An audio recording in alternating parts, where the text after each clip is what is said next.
BMC अतिरिक्त commissioner को आक्रमण घटना द्वितीय दिन में कला ब्याज पिंधि प्रतिवाद समूह छुट्टी रे अधिकारी और कर्मचारी सुरक्षित वातावरण न फेरिबा जाए काम करने को नाराज कर्मचारी।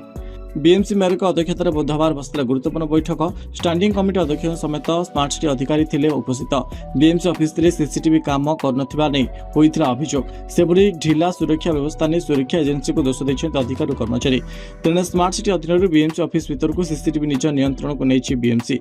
घटना मास्टर माइंड समेत समस्त अभियुक्त को गिरफ्त कर दावी करिसेंति मेयर।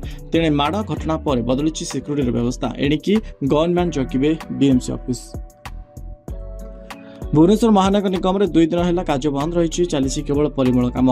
बीएमसी कमिशनर अतिरिक्त कमिशनर आलोचना कर पुलिस कमिशनर। घटना तदंत चली 5 जन को गिरफ्त कर अभियुक्तों विरोध में दृढ़ कार्यानुष्ठान हेबो बोली कहिसेंति पुलिस कमिशनर। 2 दिन बीती जाइतिले सुद्धा मुख्य अभियुक्त को कहुवा बीजेपी नेता जगन्नाथ प्रधान को गिरफ्त करा जाय नहीं। जगन्नाथ गिरफ्त दाबी जोर धरुछि आंदोलन। ब्यूरो रिपोर्ट निशर्त न्यूज।